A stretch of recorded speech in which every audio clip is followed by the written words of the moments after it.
13 दिन के संस्कार को 3 दिन में परिवर्तित कर दिया। बोले क्या कर रहे हैं? बोले तिराटा कर रहे हैं 3 रात्रि का।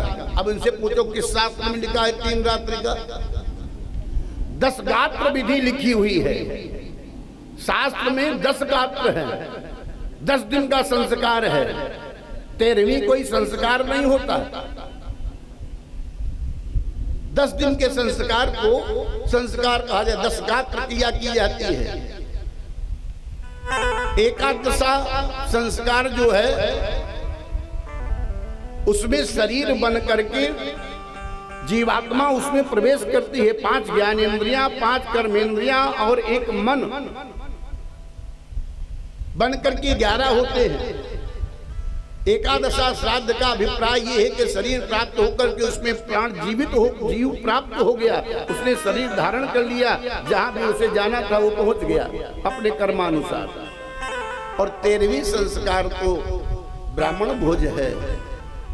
किसी भी कार्य की पूर्णता के बाद भोजन कराना, भंडारा करना, ये पद्धति है।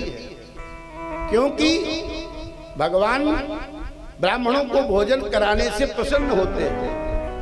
भगवान कहते हैं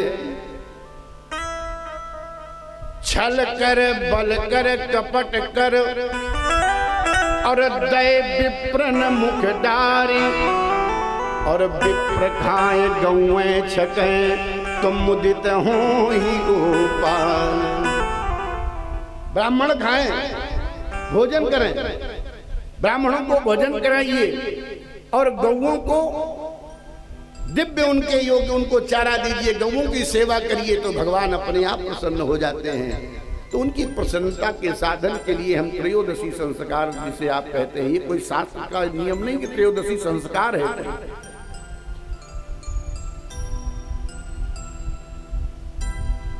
तो अब 3 दिन में क्रिया होगी।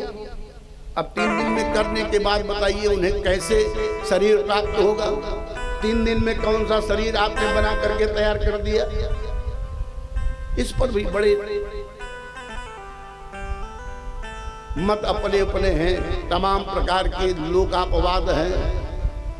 लेकिन शास्त्र विधि यही है कि आप पूरे 13 दिन का संस्कार जो समाज में शास्त्र विधि से प्रचलित है, अपने परिवारीजन, अपने परिजनों के निमित्त जिन्होंने देह त्याग किया है, 13 दिन के पहले से कोई संस्कार पूर्ण नहीं होता, उन्हें सदगति प्राप्त होने वाली नहीं है, ये सुनिश्चित है।